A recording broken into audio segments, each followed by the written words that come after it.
Oh, What up? What up? What up, bro? Dude. Episode 86. As you can see, we giggly coming in this bitch. We are, man. We this having week. a good time today. Absolutely. Welcome back to the Carbon Footprint Podcast. He's Juan and I'm Sean. And every week we get together, have a few drinks, talk about things going on in the world, try to focus on things making an impact, whether they be good, bad, or otherwise. Hit him with a drink for this week. I'm loving this one. Yo, man, we kept it simple, man. We gave something a try. That was we gave like a little rum old fashioned a try before this, but it didn't slap like this. So we did an old fashioned, but we are using a special bourbon here called Horse Soldier, and it's the barrel strain. Horse Soldier has a cool story. It's like former military guys, right? Like it was guys that after 9/11 happened. I think they were special forces guys. They called them in. They had a mission to do in Afghanistan, and because of the terrain, they had to use horses to actually get to where they needed to be. And so those guys, since they left Afghanistan, they started this whiskey business. And it's great, man. Yeah, it's cool, man. It's got a cool little logo with the horses on it. And I think they do give some of their money to sort of support. I don't recall reading that, but you're probably right, man. Yeah, they do something. That sounds right. But yeah, and they bottle this in Columbus, Ohio. It's not like it's Kentucky or anything like that. This is great bourbon, man. Yeah, so really and then typically you garnish the old fashioned with the orange. I thought I would miss it. Yeah, I don't. Like the bourbon is really good. No, we did a cherry. We did maraschino cherries. But yeah, like you said, I thought we would miss the orange too, but it actually came out fine. Usually I like to do that cherry and the orange. Yep. But yeah, man, this is good, man. So typical old fashioned. So simple syrup. We made our own simple syrup. We just did like a teaspoon of water, a sugar cube. I did do orange bitters and Angostura bitters, and and the 2 ounces of the bourbon, man. Stir it up. Yeah, man. Pour it into a rocks glass with a big cube. You said this one. I know they have different ones. Mm-hmm. Which one is this? So this one is their cask strain or barrel strain. Sorry, barrel strain. And the other one is just called a small batch, which I think they're both technically small batches. I think this one's just. What does that mean? The small batch. So small batch is like they're usually when they age bourbon, it's like in barrels, and the barrels are all sort of the same specification, whether that's age or whatever, and then they age it like a specific amount of time. Okay. So bourbon usually comes from like the first time you use a barrel. So the second or third or the second time, I think it's called whiskey. That's how you get whiskey, because the barrel's been used, or it's already sort of like, I'm gonna say tainted, but it's flavored, right? The wood. Okay. And so usually, for it to be bourbon, it has to be a brand new barrel. Oh, okay. Unless I have seen people do wine barrels, and then they age bourbon in it or make bourbon, but I think that may be called whiskey. So I gotta look back. I can't remember if it was called Cabernet, whatever, barrel aged bourbon. It might be barrel aged whiskey because technically it's been used. I don't know. Anyway, fucking science lesson. Then, fun fact: I think those same barrels are used to make rum. You lost me at hello. Listen, bro. Your boy reads a lot of useless information. Anyway. So the small batches, like usually when they basically don't make a lot they don't of make that whiskey with specific barrel and age length and all that. So it's not like, you get like your typical whiskey, say like, or a bourbon, it's called like a Buffalo Trace. Yep. They're making probably thousands and thousands of bottles of that same sort of whatever age that is at the time. These guys are probably taking these barrels and then maybe making a couple thousand, maybe they're making like 10,000, which is a little. And then, so it's small batch in those specific barrels, and then they moved on to the next, because it's supposed to be like as close as you get to the recipe, quote unquote. The way bourbon ages, the barrel, the temperature, it has to do. That's why Kentucky is a big bourbon thing. It has a lot to do with the humidity and their like blend of humidity and cold. So like there's too much humidity in Florida and yada yada, whatever, in those warehouses. So anyway, so basically the batches that come from specific barrels at a specific point in time are called the small batch. Bro, I'm over here smiling because you and my boy Max, I don't know if he listens, but shout out to you, Max, if you listen. You two fuckers, when I got you getting talk about bourbon, you tell me shit that I don't even want to know. You know that's my shit. You know that's my shit. Sean actually got me this bottle. You know, bourbon's my shit, man. I have tried so much bourbon that I forget shit that I've tried before. Well, my other boy, I was with him a couple of weeks ago, and he's telling me about some bourbons, and it's like it's very cultish. Yeah, like the guys that really like bourbon, like it's like they know the history, they know how the shit's made, and you know whatever why they like the ones that they like. So, but anyway, try it out. It's fantastic. Was it Horse Soldier? Soldier. Very good bourbon. I mean, I like bourbon. I'm not a bourbon nerd, but I do like it. And this one was on point. Yeah, I love it, man. It's funny you say that because I treated bourbon almost like I treated wine. Like I remember, like I have books on it, and I remember doing a bunch of research. I've never done that for any other liquor, and I don't know what it was about bourbon. I think the flavor profile of it is I like really bitter and bold and whatever things. So like, I don't know, something about it always just sort of stuck with me. But it's hilarious that you say that because I've done more research on bourbon than anything else. But if you ask me some shit about rum and I'm like, Bacardi's good. You'd be like, they got it in Puerto Rico. Yeah, Flor de Caña. Yeah, Puerto Rico's got Don Q. Like, yeah, it's good. Or like even vodka or like anything else. But bourbon's the one that's almost like my wine. Like, you know, you talk to wine people where they're like, oh, this is aged with this grape and yada, yada, yada. And obviously, I don't know a lot about bourbon, but it's probably just the one I spent the most amount of time. I think I know a lot until I talk to somebody who knows a lot about bourbon. And then I'm like, I don't know shit. They only got years on you, bro. Yeah. All right, man. This week, I know you got a carbon footprint. I don't, so I'm gonna ride with yours. Yo, what man, you got? Listen, and before I get this one going, I've been disappointed in myself the last few weeks, bro. I was a little out of character, and so I had some like super positive carbon you footprints. were nice, man. I was You were nice, man, and I was really disappointed in myself listening back. I thought you was turning over a new leaf. So I may be here or maybe not. Maybe we're gonna keep the nice streak going. You tell me. So, so my carbon footprint this week, man, goes out to a woman. And her name here is a woman. Mariam. It's bad already. It's nah, man. I thought I was heading in the right direction. Her name is Mariam. I'm gonna butcher this. Nabatanzi. I thought I had it. But she's from Uganda. Okay. And she has. I shouldn't say had. She has 38 children. What? Yes. So she has 38 That's children. a hell of a carbon footprint, bro. She living a lot of carbon footprints. So she's had 44. 38 have survived. Yeah, bro. So she's leaving. Yeah? Yeah. So my carbon footprint goes out to this woman's uterus. It ain't Miriam. It's that. I thought you were gonna say vagina. Nah, bro. That pussy's gotta be just. I feel bad for her. What I want to know, how many dads? It's one dude, bro. Yeah? Yeah, so it's for the most part. them, but man. he left her, rightfully so. After kid 43. Yo, what's bro, what is child support on 38 children?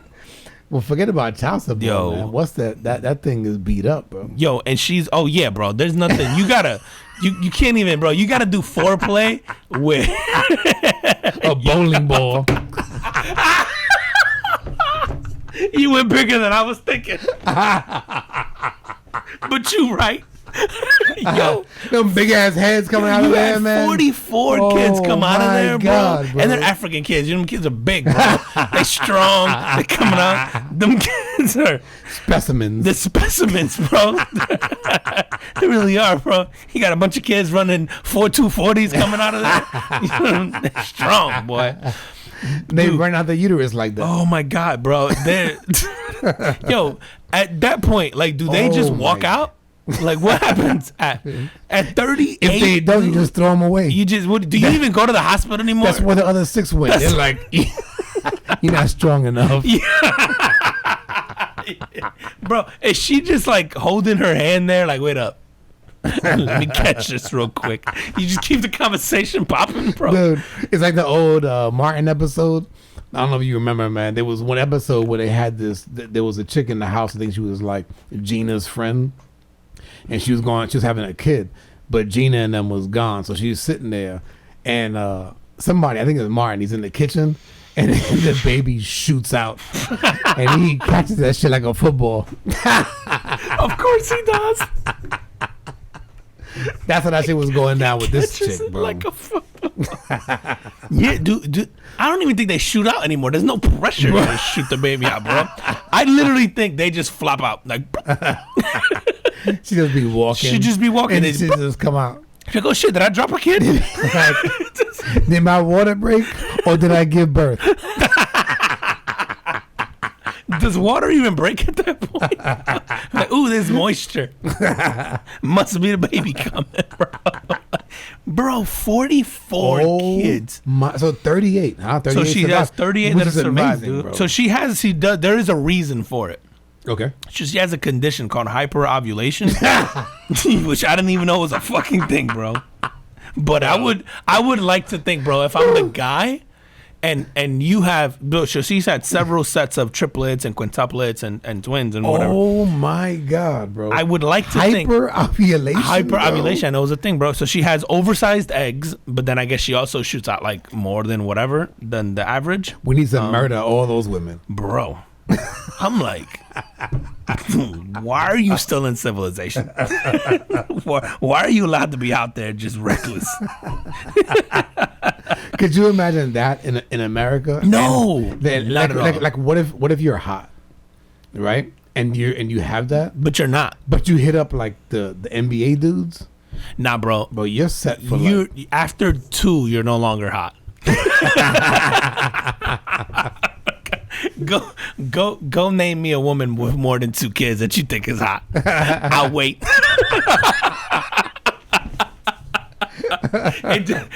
Your whole hip to leg ratio is all fucked, bro. you and I are about to delete this part of the podcast.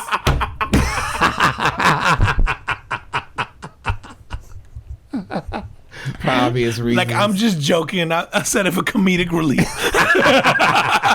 They can't take a joke. I can't take it. It's the oversized ovaries talking. Bro, yo, first of all, if you're a woman, bro, That's a thing, huh? and you tell me you suffer from hyperovulation, I'm not even fingering you, bro. That shit just sounds scary. Like, you not getting nothing. Dude, that's like every time that you're able, right? Like, how old is this woman? She's bro. Okay, so that's the great part. How Don't old tell do me you she's think? like How old do you 32. think she is? If it's 40, what? How many kids? But even the ones that are dead? She had 44. You have to be at least in your 50s, like late 50s. She had all 44 by the time she was 36. No fucking. Yeah, bro. That's what I'm saying. Is that possible? Who's still shooting that club up? Everybody's dead, bro. Put the gun away. And How it's the are you same still- dude, bro? Yeah, bro. Same dude, but then I guess they got into God, those are the whole story. So basically he left. I like here it says, sadly, her unreliable husband walked out on her and her kids 6 years ago, leaving them to fend for themselves. So they already had the kids. I'm like, sadly, motherfucker, that's a lot of pressure. Yeah. that's And half of them are grown. They can help you yeah, out. they can help you raise the other ones. Dude, that's crazy. And like a typical American, I was like, what's child support like on 36 or 38 kids? God damn. Well, obviously you said some of them are grown, so you ain't got to do that. But at that point in time, bro, Dude, at some point as the guy, you go, yeah, that's enough. like, nah. Dude, my great grandmother had 25 or 26. I'm going to get Yeah? that wrong. Yeah. And a couple of sets of twins, and only like half of them made it into like actual adolescence. But like that's adulthood. normal, right? Like back then, and I Yeah, it's don't even Puerto know, I don't know Rico, where they're all then is, malnourished, right? yeah. But it's just like women would have more kids because some it wasn't uncommon for a child to die You figured it was 40s, 50s, 60s, maybe some in the 30s. when it stopped. When they right? when they started, and then they probably the last ones were probably in the 60s. Yeah, they're like, oh, all these fuckers are living now. Yeah, so initially a lot of them didn't survive. So I want to say maybe a little more than half survived. Past like most of them were children, but they were malnourished or they got whatever or polio or whatever fuck at the time. But yeah, dude, and whenever they tell me stories, I'm like 25. I thought that shit was shocking. Like she was never like the running joke was her like she was never not pregnant. Yeah. And I'm like, yeah, I can see that. Like, I wouldn't know what she looked like without a baby in her, right? Like somebody, you spend your whole life. You figure, bro, gestational age, 25 kids, even if you have a couple sets of twins in there, you're still spending 15 plus years of your life pregnant, maybe? I don't know. Quick math. Yeah, like, no, forget about it. That's insane, dude. Some women like that shit, though. Yeah, I mean, what we like to call them is in like a little kooky. I would, do we 3, have a 4, name? maybe 5. Do you have a name for this woman? Yeah. The hyper-ovulated red flag. Her name is No. do not go that way. Do not answer. Miriam Nabatanzi. But yeah, man, the carpet flipper goes out to her uterus, bro, because holy shit. Wow, that shit's going to be impactful. Hey, who knows, man? Some of them kids might end up... Listen, the women that are listening, if any of you are, I know you have to be cringing off of 44 pregnancies. Kids. Yeah. Well, not pregnancies, because there was a lot of quintuplets, triplets, and twins. Multiple twins. Oh, wow. So either way, I forget. It said how many times she does end up actually pregnant, but most of the time it was multiples. Matter. Yeah. It doesn't matter. Like you said, yeah. Dude, but like if you do that, right? Let's say you have a set of twins initially. Like you have twins. Yep. And then if you decide to have kids after that, which you do, you have to, I guess, be if let's say you had a third set of or a second set of twins, right? A third time pregnant. When after that you would be like, yo, we probably shouldn't procreate anymore because I'm not in the NBA and these motherfuckers. Dude, not for nothing, man. And you know this, man, but when we got help initially, right? And so we had twins, and then because we thought we couldn't have any, and then like number 3 came after, but yeah, dude, if we had twins like the second time around, bro, dude, seriously on the third one, I was like, yeah, like this is a wrap. No mas. Like no mas. Yeah, like Yeah. I give up. Dude, I used to think I wanted 5. Like I wanted 4 or me 5 too, kids. bro. Yep. Yeah, I was like, I want like 4 or 5 Until kids. I had 3. Yep. I had my second one, bro, and I was like, yo, where's the receipt for this motherfucker? He messed you up, right? Bro, he was bad. My second one, he was colicky. Oh yeah. And I think I like, you know how people tell you shit and you feel like they're just exaggerating, where they'll be like, yo, they cry all day, and you're like, yeah, that means Like, they cried yeah, a lot. Right. It means they cry like an hour. Nah, bro, this dude cried. If I get I when I tell people, I go, no, literally imagine waking up and the baby's crying, and then other than to catch his breath occasionally in between, there like 10-12 hours go by where he's just crying. And what is that? They don't know. It's usually like gas or like something's irritating him, and then you don't know what it is. But no one knows. No one knows. And so there's nothing soothing him, bro. And I would try, bro. You got anxiety. Listen, yeah. And like, sure, like, fast forward. He's a very anxious kid, so it can be some shit like that. Yeah, and so obviously they can't communicate. Yeah. So their communication is crying. And when I tell you, man, never in my life have I looked at a kid and been like, nah, I get why these people make the news. Like, I was like, I get it. Like, you ever see them people who be like, yo, they drove into the ocean with a van full of kids? I'm like, I get it. You'd be like, I got a pool about 15 feet away. Yeah. I mean, bro, I was trying to teach him to swim. Bro, I go, yo, if I wasn't of stable mind, I'm like, yo, I could get it. I get why people get to where they get to. Listen, man, kids, nothing will make you love it more and hate it more than one of your own kids, bro. No, it's true, bro. Nothing. Dude, I remember talking to a coworker of mine many years ago, when I had my twins initially, and just expressing the frustration, right, and the lack of sleep and how that was making me feel and whatever, but I felt bad about like the thoughts that I was having, and she goes, Sean, I want to throw my daughter out the window every day. Every day. Yo, but not for nothing. That shit it made me laugh and it made me feel good, bro. And it helps. It does. It does, man. It helps to know that like people are going through the same shit, and it's just like, yeah, like it's normal. You're not feeling anything out of the ordinary. You know what's funny, man? This is the one time where I always say, like, the old heads kind of, you know, when you have kids and like all, like your parents or like your grandparents or like anybody older is basically like, I did this with you when you turned out fine, yada yada. And then, like, I think because we're in this era where everybody just takes pictures, like, baking cookies with their kids on Facebook and shit, and they post the happy times, and you're like, nah, bro, give me the one where you're broken down in a corner crying. Like, you know, like, because, you know, that's, like, those were the 15 minutes that day where you were happy. You know, like, the rest of the time is pretty fucking miserable. And not to say having kids is miserable, but you definitely have, like, weeks or months or days at a time. Hard, where it's hard. It's hard. Yeah, Yeah. You're raising a human being who's incapable of communicating. Right. That shit's difficult.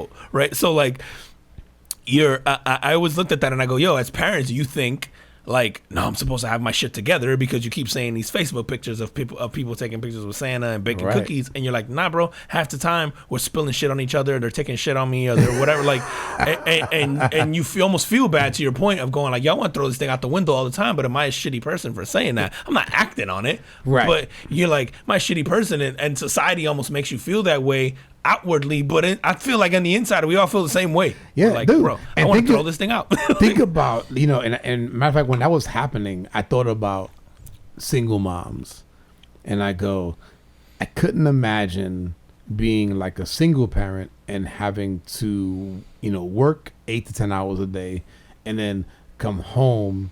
And then you have to deal with that. That's a suck, dude. And then you don't sleep, and then you get up the next morning and do it again, like.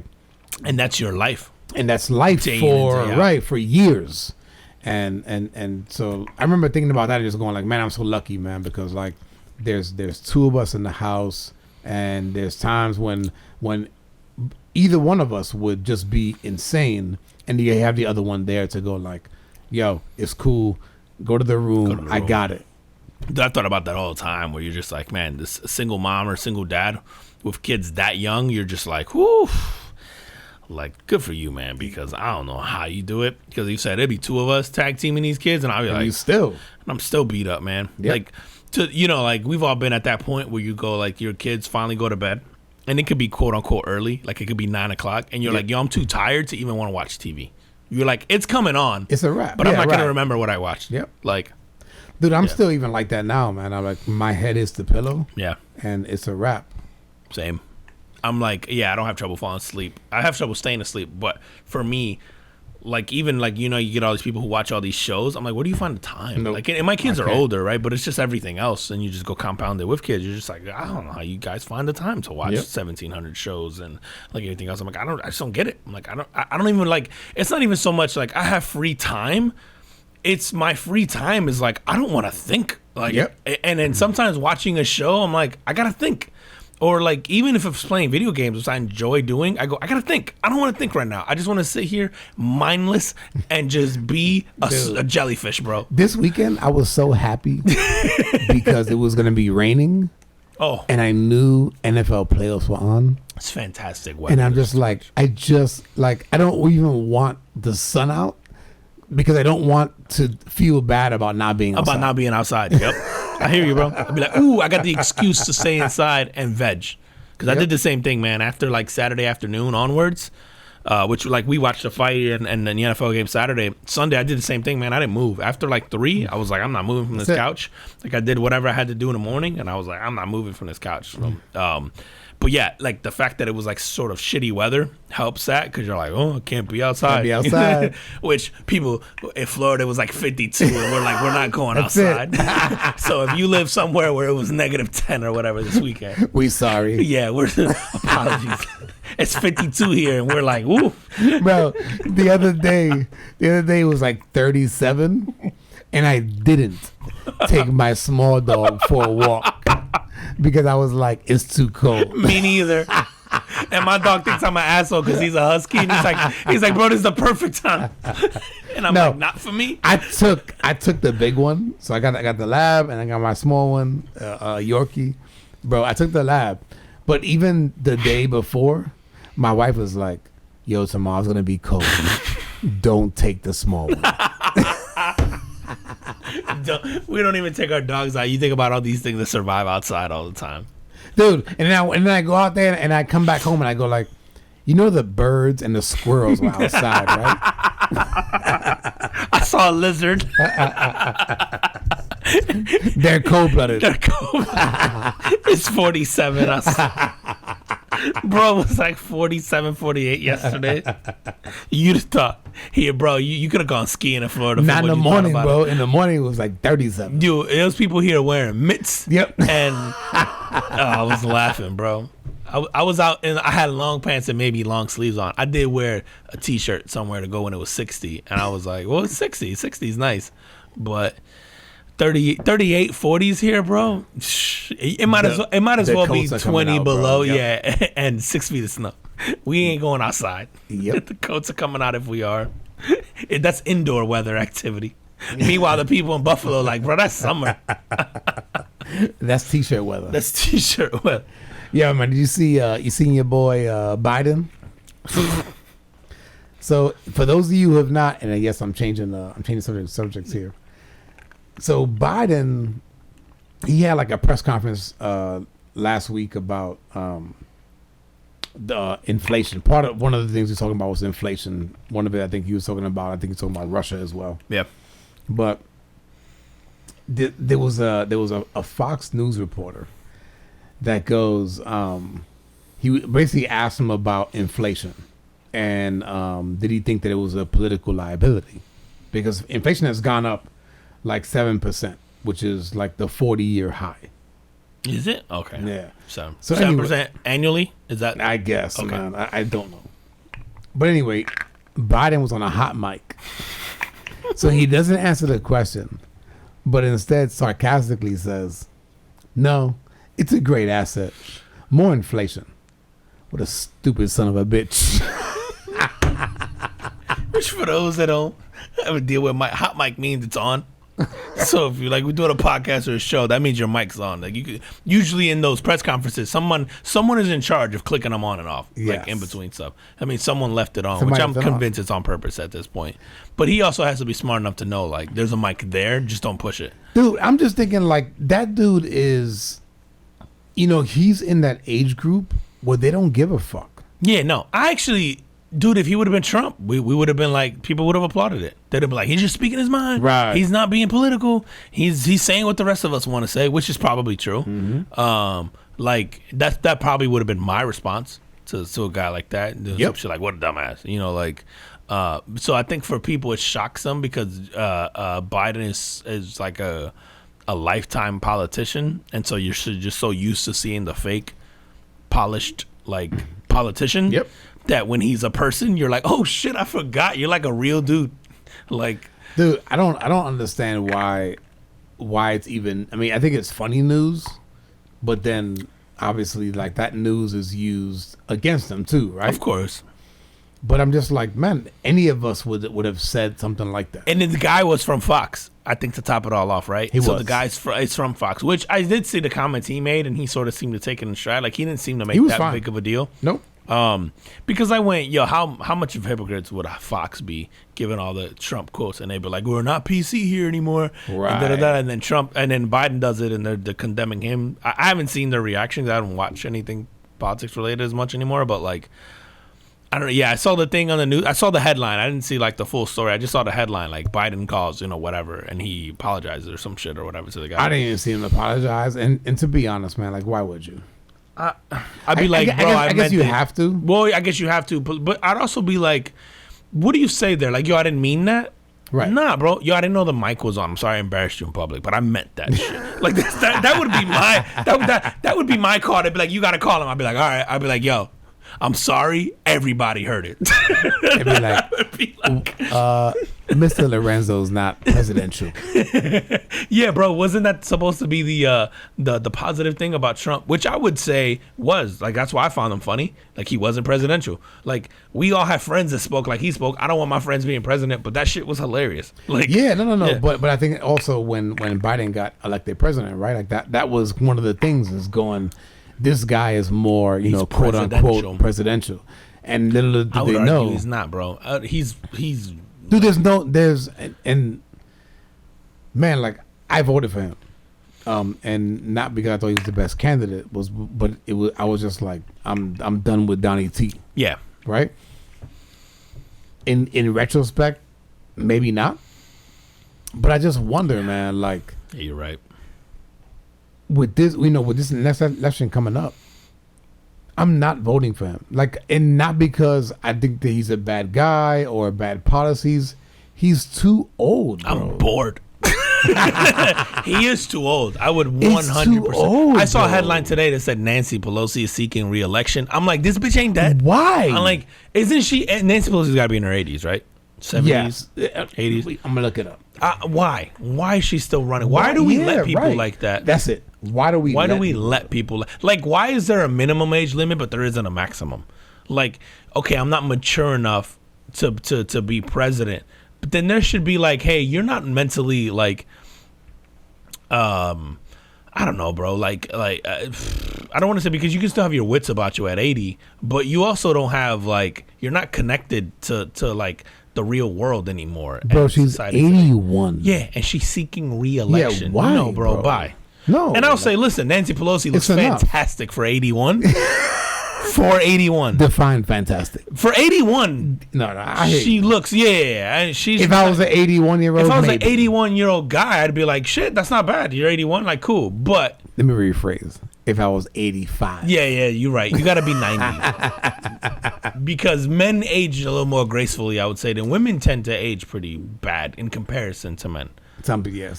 Yeah. Unless you're black or Asian, they don't age at all. Unless you're like Christy Brinkley. Bro, she's like 60-something, and she still looks like a Victoria's Secret model Yeah. at 60-something, which is crazy. But anyway, I digress. So, why do we let 80-year-olds run for office? Honestly, bro, I would say, I don't think anyone past retirement age should be allowed to run for office. I wouldn't even say retirement. Maybe let's just, even if we fast forward 10 years, 75, to make it the limit. At 81, you gotta have some like cognitive. You're too out of touch, bro. Yeah. Well, not only yes, You're too out of that too. touch. Like you can't run. Like, what do you know? Like, But you have your life cognitive experience. abilities have to be Top decreased, notch. right? Yeah, I mean, they absolutely. have to be. Like, I would think you want someone that's top notch. I would say let a 75-year-old be an advisor, maybe. like an advisor, right? Yeah. And on a board or something. Don't let them be president of the United States. Don't let them be a senator. Don't let them be maybe some advisors to these guys. But like, you wouldn't let a person like that run a Fortune 500 company. Why are you letting them run the world? So what is the idea behind that? Do you think that it's like because they've had the 75, 80 years of worldly experience, a vast majority of that being Oh, no. political I think experience? Why do we 40 allow and that? 50-year-olds don't want those jobs. I think we're all smart enough to know we don't So want you those think it's jobs. only the retirees? Yeah, I think it's 'Cause only they that seem- baby boomer era. Yeah. They seem to all be, they're all old, Yeah. right? And they're all above retirement age or very close to. Dude, what's Nancy Pelosi's salary as whatever? Maybe 200K? I don't know. What's her salary to go? And I'm sure Nancy Pelosi has wealth outside of this, right? That's why she was able to, because obviously in politics, making it that far, it's all about the money you raise. And so you're going to have wealth outside of your base, quote unquote, salary, right? So you would have already built wealth before, because really it's a popularity contest and also who has the biggest sort of war chest. But to be a senator or a congressperson, It's 223. yeah, that's not worth it, bro.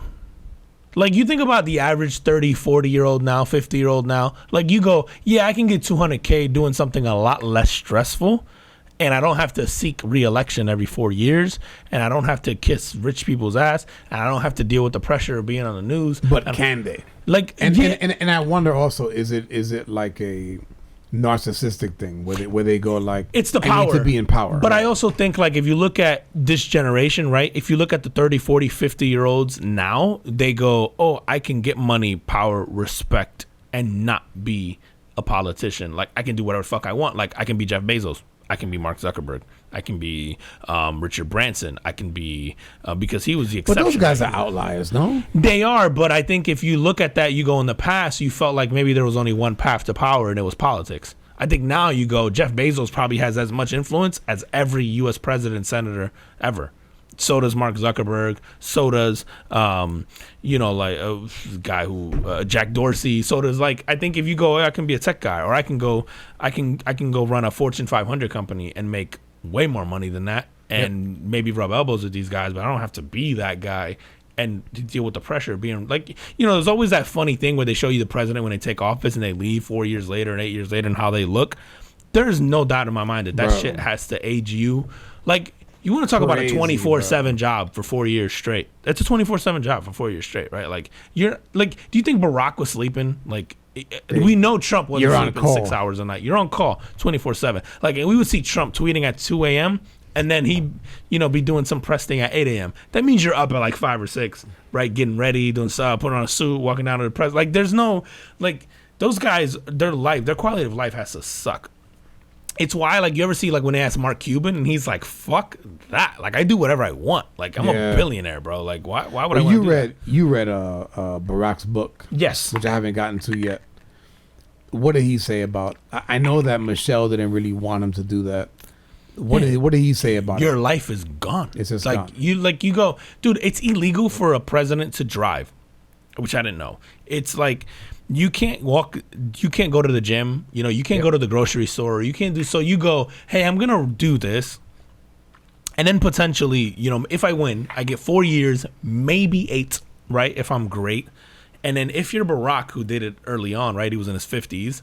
I think, did he get elected? He was the youngest 40s, president. He was in no? his late 40s, I think, when he won, right? So you figure you're in your mid 50s by the time you get out. You got a lot of life left this day and age, but that lot of life is very sheltered because I can't go out. Like, sure, like, yeah, there's benefits that come with being Barack Obama for sure, and there's wealth and all that, but then there's also the Barack Obama was smart enough. Like, I think this is the thing. If you're smart enough to run the country, you're also smart enough to go be the CEO of Fortune 500. You're also smart enough probably to run a tech company. You're also smart enough to probably go make, like, Barack Obama's, I think the president makes like $300K a year.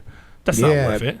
And I think it's in the 4s, actually. Is it in the 4s now? Yeah. Like if you're smart enough to be president of the United States, you could go make more money than that doing anything else. Yeah, but do you think, so, I mean, these guys are in the, like, they're into law. Well, yeah, Barack was like the rare exception, right? Where maybe that was a raise. But like Donald Trump, right? It's a pay cut. You figure someone like a Mitt Romney, if he would have won, that's a pay cut. Someone like George Bush, that's a pay cut. None of those guys are doing it for the money. They're basically doing it for the power and the influence and all that. Like, why would you want to subject yourself to that if you're already powerful? No, that's true. Like, I would argue Mitt Romney has a lot of power. I would argue Bill Clinton and Hillary 400K. Clinton. 400K. That's not worth it for the amount of stress that they put up with. And then you have to shelf your life for the rest of. Now, granted, those guys, their pension is probably in the 6 figures that they get annually after they retire. They, they have an expense account of 50K. Yeah, every year, right? So just spend on nonsense. Like, yeah, so it's not horrible. So for Barack at the time, it was worthwhile, right? You get the book deals and all that afterwards that sort of make you pseudo rich. If you're already rich, which these guys typically are, you're giving up some part of your life, right? Like if you're Mark Cuban, if you're Donald Trump, if you're George Bush owned a baseball team, which he had to give up. He had that oil. Yeah, and he had to give up. Yeah, I don't know, man. I think that's a shitty job. Someone like Joe Biden, maybe it's worthwhile. Like, he wasn't sort of wealthy outside of politics, right? Like, all his wealth sort of came from politics, and he was a lifelong politician. He's a lifelong politician. Yeah. Like, I get why those guys do it. I don't get why the rich dudes do it. Like, you're already powerful. Like, if Jeff Bezos ran for president, I'd be like, you're just greedy, bro. Stop it. Yeah. Like, why? Elon won't do it. No, hell, bro, Elon, I think I'd be shocked if Mark Cuban does it. I know he gets questioned on it all the time, but it's like, yeah, why? If you're Mark Cuban, I can do anything I want today. Why would I want to go be president of the United States? Like, and then after that, I can never do what I want again. Like, I don't know. This is why I think our smartest minds don't want that job, because I think the people who are capable of doing that job are also capable of being extremely wealthy on their own. Yeah. So, like, why? Why would I do that? Like, dude, let me tell you about this dude that you would think was smart. This guy was a financial advisor for Merrill Lynch. Whew, yeah, you would think. All right, okay. From Connecticut. He was a father of a kid with a peanut allergy. So he goes into a smoothie place and he orders a smoothie. I should say he goes in and he orders a smoothie. I don't know if he did it online or what have you. Basically said in his order, don't put in peanut butter. But apparently in whatever that is, in whether it's in the order or whether what it was said verbally, the folks in there just didn't put in peanut butter. Doesn't mean that it was a peanut allergy. So the guy gets the shake, gives it to his kid. Kid goes into like convulsions, can't breathe, anaphylactic shock, basically. Yeah. So he goes back in. He goes back into the shop, and he brings the shake with him, and he's like, "Who made this?" And there was like 3 or 4 girls back there, and they're just all like, "We don't know." Like we just, and he comes in there really with an attitude, which I can understand from a parental standpoint, right? Yeah. So they're like, "We don't know." Like orders come in all the time. Like we just, it was just made, and it didn't have peanut butter, but it had something else that contained peanut. It had something else that contained nuts. Okay. So anyway, this dude goes off, fucking throws like he's like, "Was it you?" And points somebody in the back, ends up throwing the cup at them. it hits one of the girls, and she's like, get out of here. And he was like, "I'm gonna call corporate." And then they're like, "Yeah, go call corporate. We're gonna call the police. You just assaulted us, whatever." Then the guy makes like the cardinal mistake. He tells them first he goes, "You guys are stupid, ignorant high school kids." And then he goes to another one, goes, "You're an immigrant loser." Oh. Yeah. So, bro, the guy worked for Merrill Lynch for like 25 years, 27 years around there, and they fucking fire him, bro. Yeah. Had he just had the meltdown as a parent who you gave that, they probably would have let slide. It would have been fine. Do you think someone like that is just caught up in the moment mad, or do you think that's like really how they feel? Okay. So the anger brings it out. I'm glad you asked that, man, because I think that it's not. I think that the anger did bring it out. However, I think it's also how they feel. Yeah, it just so happened that you felt like you had a good excuse to be able to use that. Right. At that time. Or you're just so mad that you're reaching for like the what's gonna cut them deepest. No. I think that it's so mad that it just makes you lose your shit. So hey, you just go, "This is why I don't like these people." Yep. Yeah. That's what. So from what I saw, and again, the video is not high quality. I couldn't tell if the girls were, of like a different descent, but the way they were talking, they were all Americans. Let's be clear. So none of them look like they were like. No. It wasn't a look. It was the way they were speaking. It was like, "Oh yeah, you guys are brought up here. They're American, yeah. They're American." So whether they're from like a different country's descent, maybe that's what the guy saw, and then he makes the comments. But the way they were speaking, yeah, like clearly why Americans, would you, bro. Yeah, like why would you make that comment? You just felt that way. You wanted to get that off your chest. Dude, also like if you have a severe nut allergy, because everything has nuts in it, doesn't matter what it is. Yep. So fucking every label says like made in a fucking factory with other nuts or whatever. Like you would make it a point to say, hey, especially if it's your kid, they have a severe nut like peanut allergy. So if you have anything like any kind of cross contamination, any gloves, any kind of like anything that contains it, like you're gonna fuck them up. Can you not like cross? Right. Like, and these places are usually trained to know what they can and can't do in that situation. And typically any restaurant or anything, they go out of their way. Yes. Usually I find that like even at occasionally when I had like my shellfish allergy, which I don't have anymore, oddly enough, like I remember if I even mentioned like, yeah, I'm like a little, like not definitely allergic, I'm just a little allergic, like they will go out of their way to be like, oh yeah, we'll change gloves, we won't cook it on the same skillet, we'll do like those, like the last thing they want is like you getting fucked up off of their like, especially, and bro, we can sue for anything here, like nobody wants to deal with that. It's do you blame him for like miscommunicating? Like, because if they don't know, it's not like I just don't know, like did they innocently put in any ingredient? No, you shouldn't have been fired for that.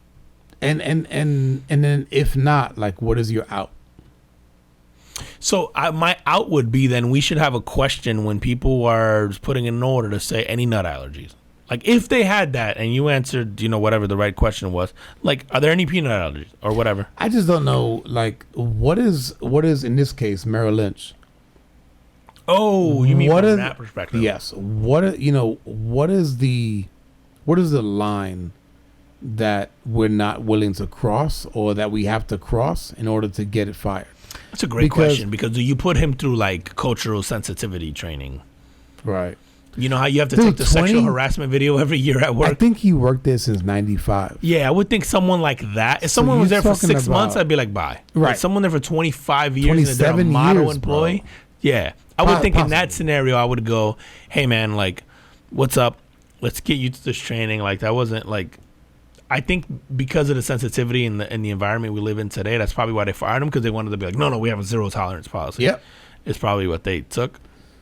That's right. Does the company take a big hit from people that go like, oh, no, you employ racists? But I think I don't know, I'd like to think that me personally, if I'm running that or I'm a manager in that division, and someone's been there for 25 years who's good, who I don't just want to get rid of, maybe they're like, fuck, finally, like they did something just bad enough. If you've been there that long, you're good. You're clearly good at your job. Yeah, they want point. you. Exactly. So I feel like I would have been like, hey, man, they've been here this long. Like, let's put them through training. Let's whatever. The PR move is, yeah, man, they fucked up. We're dealing with that internally. We're putting them through whatever. Like, we don't condone what he said, whatever. Even if you want to make them volunteer. Yo, you're going to go volunteer at whatever, fucking some soup kitchen for broke brown folks. I don't know. But like, you figure you go that route, and then because people are gonna forget about it, nobody's gonna remember that shit a week or two later. One cares. No one cares. We don't care, bro. We don't care. You know how I know we don't care, bro? This shit gets brought up all the time. We use phones made by slave children. We don't give a fuck, bro. We're selective in what we care about in terms of like, we're like, what does everybody else care about? Because I just don't want to look like an asshole. Nobody cares about the fucking kids snapping together iPhones. Cool. I don't either. Like that. Anytime anybody tries to pull that moral card on me and I go, you have an iPhone? Yeah, shut the fuck up. Like, I'm like, dude, and if you bought a car in the last 6 months, yeah, shut the fuck up. Shut the fuck up, bro. Like we're so selective about what we're about that I feel like that would be even, bro. I feel like as the CEO of Merrill Lynch, like even the reporter asking me that, I'd be like, are you holding up an iPhone as you ask me that question to record my answer? Shut the fuck up. Like, that would be my response to everything, bro. Like, I just feel like we're so selective. We just go, what does everybody else care about right now? Like, what's hip for people to care about right now? It's the computer. Like, what is trending that we're supposed to fake care about right now? Like, what's on Twitter? Like, right. That's all it is, man. Nobody gives a shit about. I don't think an employee been there that long that I thought was good. I wouldn't have fired him. I definitely would have done something, because you got to sort of take the backlash and you got to be able to say like, yeah, we did something. It's like the stupid video they make you watch at your job every year about not sexually. Like, I know what I am, and I'm not supposed to say. Did I read something recently that they're not gonna make us do that anymore? It's stupid as fuck. Who doesn't know? Like, yeah, you shouldn't tell Bridget that she has a nice ass at work. Like, who doesn't know that? And if I do it, I don't give a fuck about your video, bro. What if it's nice? Yeah. Like, you don't give a fuck, bro. Like, the idea that you do this video, you're just like, oh yeah, you didn't do the video, so I didn't know any better, and so I sexually harassed her. Like, who the fuck gets to keep their job? I don't know, man. It's so stupid. Like, the little boxes that we check here because we're afraid it's nonsense. There was a dude in Florida, man, that thought somebody else had a nice ass. This guy, check this story out, people. This dude, he basically saw this other guy that was like jogging, and he would jog every day at the same time, which actually got me thinking like about how the hell we are so like addicted to our routines. But we'll get into that later. He saw this guy jogging, and he would jog every day at the same time, and then figured like, I'm gonna get this guy, right?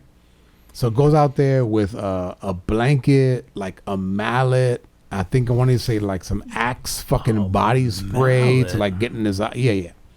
So he goes out there, throws the blanket over the guy, but the guy, the jogger, knows martial arts. So he fucks him up. And then he holds him. He fucks him up, holds him, calls the police, and holds him there till the police get there. You can't even get away from this guy. No.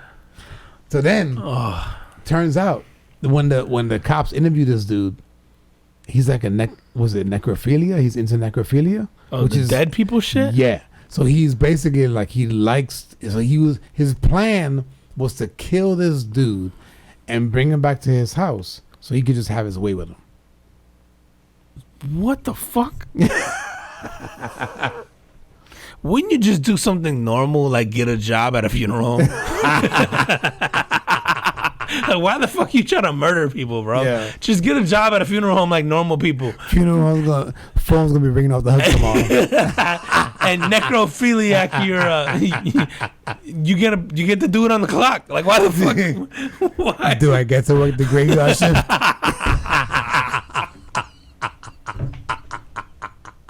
Bro, criminals be so stupid. I'm like, yo, there's an easy way of it. Who the fuck wants to work at a funeral home? Nobody. If you're into necrophilia, I feel like it's probably a pretty good window for you to be like, yeah, I'll watch the dead bodies at night. Every night. Every night. You don't even got to pay me for Saturday and Sunday. I'll just come in. Like, so stupid. Yo, so, fuck, man. You kill him. I'm trying to think of, like, if that's your jam and you're willing to kill, right, to get a fresh have the one. body. Yeah, right. So does it have to be a fresh one? Is it like, you know how certain animals won't eat something if it's dead? Like, they'll only eat it alive. Vulture? Yeah, like they'll only eat dead shit, but there's certain animals that only eat live shit. Oh, yeah. Like, so if you're a necrophiliac, do you gotta see it die? Oh. You know what I'm saying? Like, no. Just what if he's been dead for 3 or 4 days? Right? Just see it dead. I thought it's just see it dead. I would imagine so. So why are you murdering? But then there has to be a part where you go, it's been dead too long and it stinks, maybe? Yeah, but breaking and entering on a morgue seems like a lesser crime than murder. I might get out for that one. You're like, Your Honor, they was already dead. Yeah, they was already dead. What am I doing? I'm mutilating a dead body. You don't remember. Wouldn't you rather be there than be in there for murder? I'm gonna be out and I'm probably gonna do community service and I'm gone. Like, I'm gonna take that chance. Dude, that's my shit. Like, I don't know, bro. You gotta murder somebody. This was like, why does it? I feel like there's a lot of ways to get to a dead body, bro. Go volunteer at a university, get a cadaver. Like, off the bat, last 2 minutes, I done thought of like 3 or 4 ways to get to a dead body. Be smarter, bro. Like, just going to a freaking cemetery. Yeah, bro. Just go live in the hood. Somebody will get shot. Somebody. Like, you sit around at night, wait for the pop, and then go find it. You can get some fresh shit that way. You be like, ooh, this one's still warm.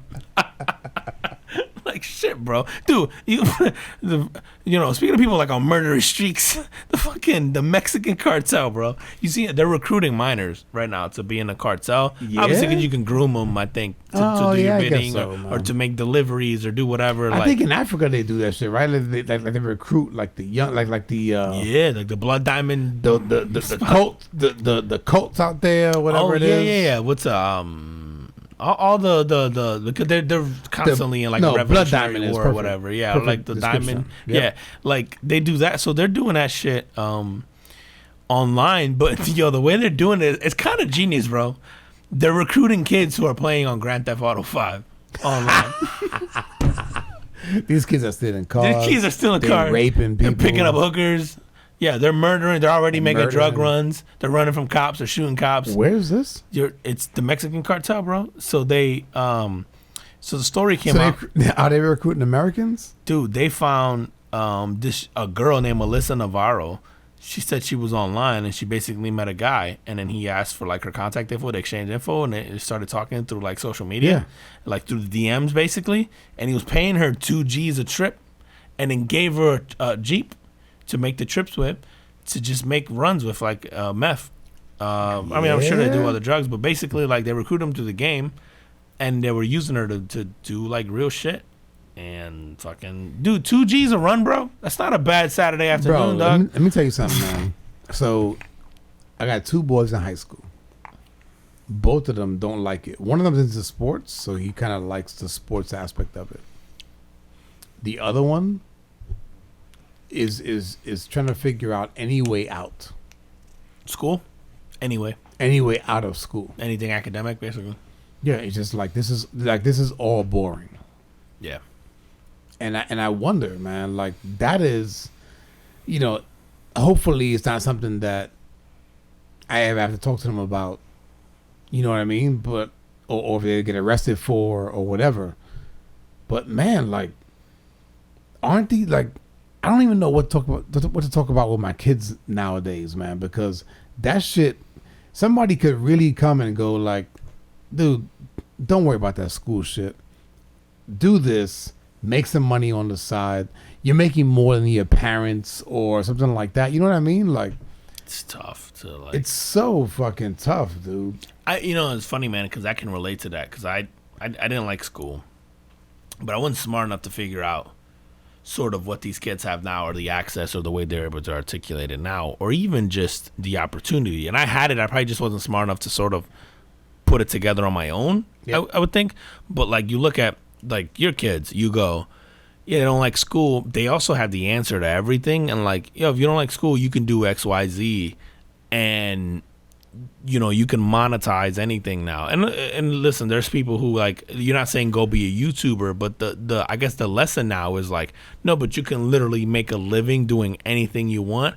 And school doesn't do a very good job of playing to your strengths, right? They're trying to play to what is in society's best interest. Yes. Not what's in your best interest. They're creating workers. Exactly. They're creating a bunch of worker bees, like just be a cog in the wheel.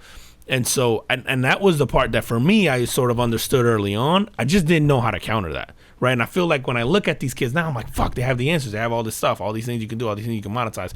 Like me, I grew up in this like, yo, you're just trying to make me fit like your mold. Like, I know I'm not dumb. I don't need to know this. I just don't know what it is, right? Like what it is. And it's sort of, I couldn't articulate that, right? And so you look like a bad kid or you look like a bad student or you look like, whatever it is. And it's just like, no, man, like I can pass your test. Like give me the test. I can pass the test. It's just like, I just think this is a waste of my time. I just don't know how to articulate to you why.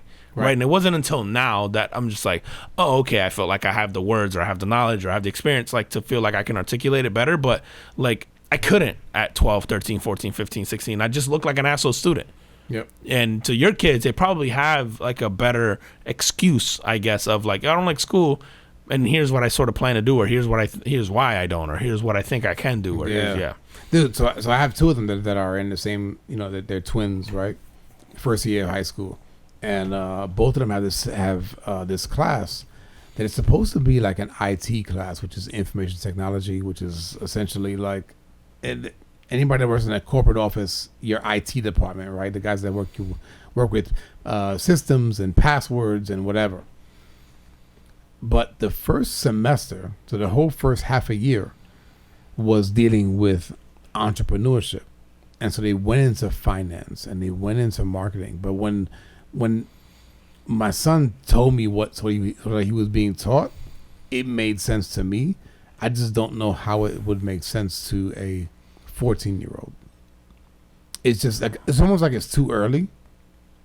And then he goes, oh, and I look at people like Charlie D'Amelio, who made, whatever, close to 20 million. 12 to 15 million online, and the kid that opens up gifts and freaking records it. You know what I mean? So like, those guys are entrepreneurs too.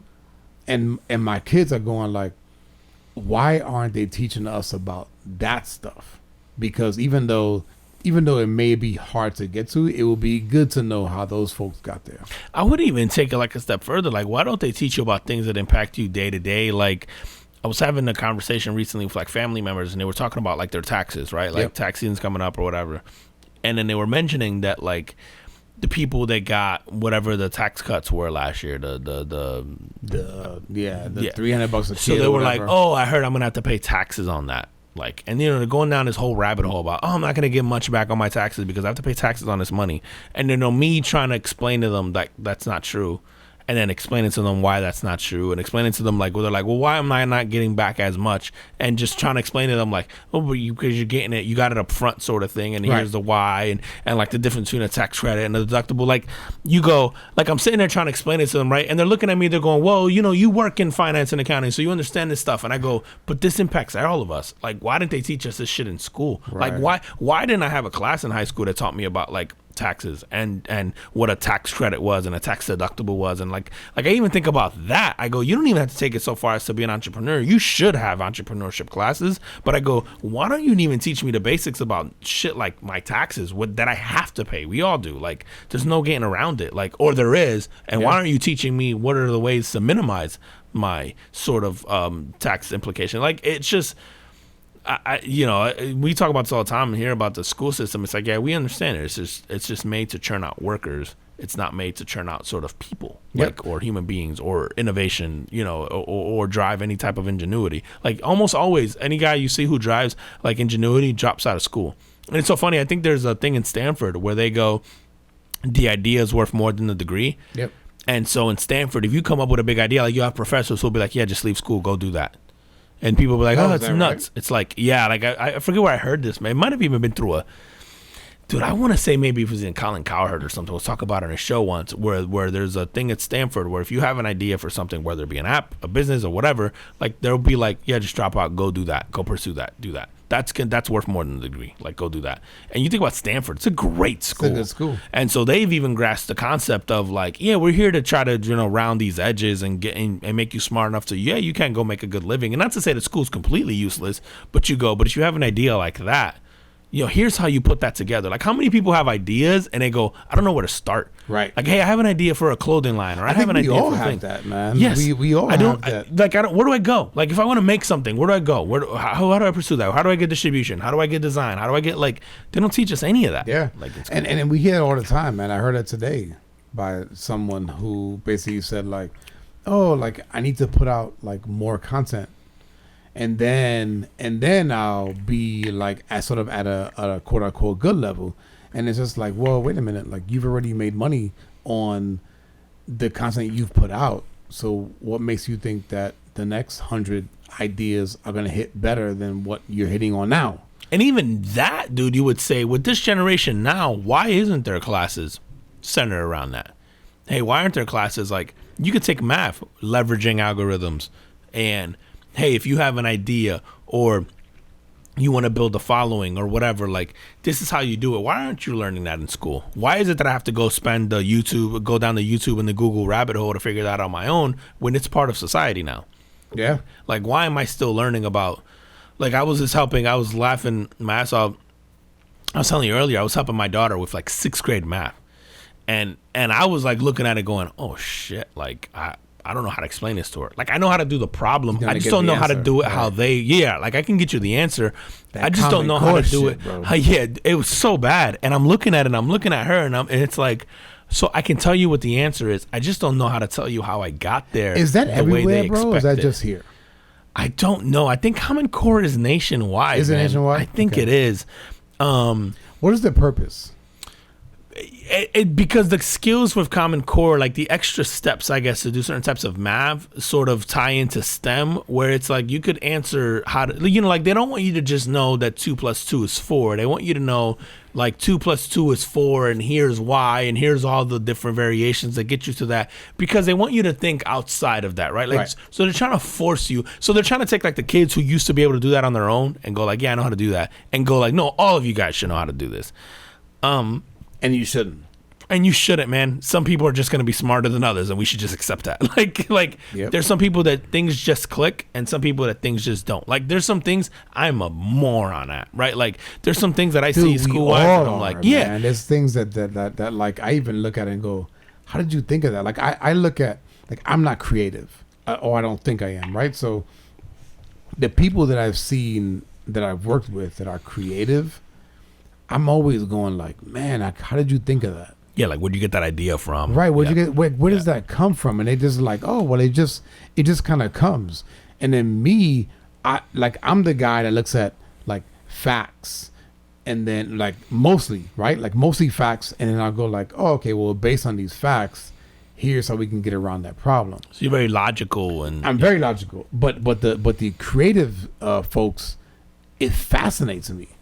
And I look at them and I go like, fuck, man, like, when did you come up with that? And they'll go, oh, like 2 minutes ago. I just thought about this thing, and then it led to this, and then here's my idea. But there's something that they'll ask you advice on that's like an obvious answer to you that you'll be like, oh, logic tells me like blah, blah, blah. So you blah. And they'll be like, oh, fuck, I wish I thought like that. How'd you do that? Yeah. It's like in the whole left brain, right brain thing. Yeah. Like we just all think differently. And listen, you're not going to get, no matter what you teach in school, right? Someone's at a disadvantage. And so, you know, the idea that like if you go all the way this way, it's not that you help everyone. It's just that there is no mix. Like it's antiquated. Like the education system is just like, it was invented at a time where you're churning out workers, and we've never evolved from that.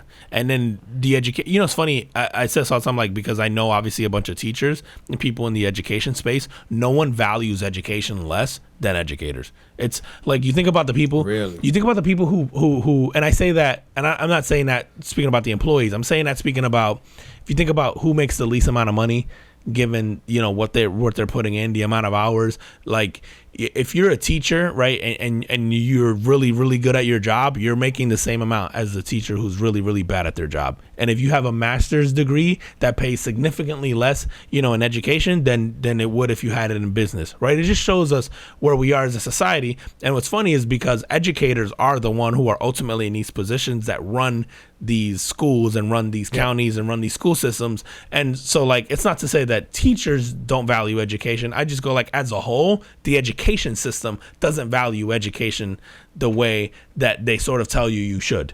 You know what I mean? Like, they're almost hypocrites to their own thing. Someone with a master's degree, do you not automatically go to get like a job in a college or a community college? Or no, you could go be an elementary school teacher with a master's degree. Why would you do that? Because you're crazy. Because out of pride. Honestly, listen, and that's not a knock, but I'm gonna mess up the numbers here. But I'm gonna be close enough. That has to be a knock, bro, because it's like, why? I mean, listen, I understand if your passion is to teach, you know, fucking third graders, right? Like, then go do that. Do you need a master's for that? Does it help them? Absolutely. Sure. Absolutely it does. Let me tell you something, man. So I have one son that is doing school from home. And the stuff that he has learned, because my wife and I are actually putting in the time to play teacher. And I'm not, the great thing is like, I'm just reading the same thing that he's doing and then learning along with him. But the shit that he's been able to retain, because I stop and we'll do a fucking reading and I'll stop after every sentence. And I'm like, what did you just read? And so he's able to, you know, learn the reading comprehension and then also learning the facts behind the history. Like, it's huge. So I can understand somebody who is really good at their subject wanting to teach third graders or fifth graders or seventh graders or whatever, you know, wanting that pride. But you also got to make a living. You do. And like you would think, and I'm going to use numbers from like, say, Central Florida. And I'm going to get them wrong, but it's going to be close enough so you get the gist of the idea. Let's say to start as a teacher, I think in Orange County in Central Florida, it's like $47,000 a year, right? First year teacher out of college. If you have a master's, I want to say that you get $2,000 more. Not annually, just one time. So you basically get a $2,000 head start. As a public school elementary teacher? As a public school elementary teacher. It's something like that. Let's say it's $2,500. Okay, so then let's say even, and this is not the case, even if you got $2,000 more a year than the next teacher, by the time you've paid for, say, it costs what, $50,000 to get a master's, depending on what you get it in. In most cases, you figure you need 20 something years of $2,000 more a year for it to pay for itself. Fuck. So, and they don't, right? So they get $2,000 head start. So like, oh, like you got a bachelor's, you get 47. I have a master's, I get 49. I just got $2,000 more than you. Every year from here on out, we get the exact same raise. You get $1,000 more, I get $1,000 more. So I just have this $2,000 head start on you. So I made $2,000 more a year, granted, right? So it took 25 years to pay off a $50,000 loan, potentially, if I have that, or if that education. Why am I doing that? Like, it never pays for itself, because as a teacher, you can retire at 20, technically. Yep. You know, like, so even if I do 30 or 40 years, I'm doing all that schooling to make 15 grand more over my career. Fuck. It makes no sense, right? Like, so you do it purely because it benefits yourself, or because you want to benefit the kids because you got something out of it, right? And so you can't quantify like the impact you have on someone's life, right? But you certainly can quantify, to your point, like, you got to make a living. Like, it's why, like, you have to incentivize people to want to do good. Like, I can be the smartest guy in the world, but if you don't incentivize me to sort of take that knowledge and sort of benefit society in some aspect, then what's the point? Like, you know, like Elon Musk, if Elon Musk wasn't incentivized financially to say, like, yeah, Elon Musk might care about the earth and he wants to save, you know, and he wants to do fossil fuels, but if Elon Musk couldn't become a billionaire by creating that company or sending us into space, you know, or making cars that run off batteries, why are you incentivizing Elon Musk to do what he does? Like, why wouldn't Elon Musk just go like, all right, I'm just take this idea and go, how do I make myself $1 trillion? I don't give a fuck about society. Like, why do I? It just so happens that what he's really smart in happens to sort of benefit us. And so we're willing to overcompensate Elon. And I wouldn't even say over. We're just willing to compensate him very well. Compensate him for his knowledge, because he's like a once in a lifetime human being. Yeah. Do you think that in the future, people, not everybody, but people will look at him almost like a Jesus? Like, let's just say we get to Mars and we create another space where we can continue the human race. Is he looked upon in the future, let's say 2,000 years from now, is he looked upon as almost like a Jesus, where you go like, yo, you know what, like 2,000 years ago, he put us on Mars, and then 1,000 years after he put us on Mars, the Earth exploded. Dude, that's so nuts. Like, I'd never considered it from that perspective, and it sounds batshit crazy in our scenario today. But you're right. If the Earth blows to smithereens, and we're on Mars, and Elon Musk is the one who got us there, and they go, this guy kept telling us that we had to go to Mars. Yep. And he kept telling us that the world was going to end soon, and he kept telling us that we couldn't sustain life on Earth. And sure enough, that shit blew up, and look at us now. Yeah. And we're all sort of a product of, you know, you don't have an Adam and Eve, but you do have, hey, here's a select people that he picked to go on this mission, and we're all here. Now we're procreating. We're all descendants of this initial 100 people that he picked to colonize Mars. And then like, one of them is like his kid. I've had way too much bourbon. Holy shit, bro. I mean, honestly, though, it sounds crazy, and you're going to offend the shit out of religious people by saying that. No, of course. But fast forward a couple hundred years from now, if that scenario plays out.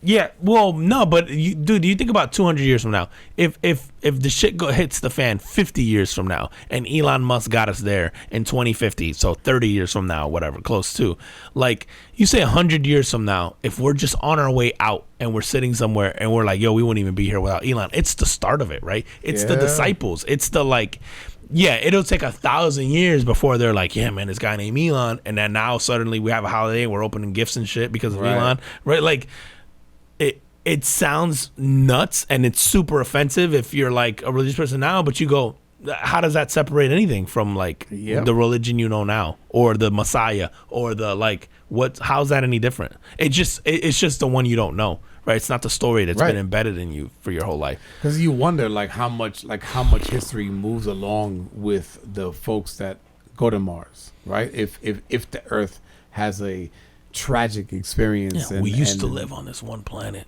Right. And then now we live on, or there are still folks here, but now we live on 2, and then we go to 3 and to 4. Like, that's the dude.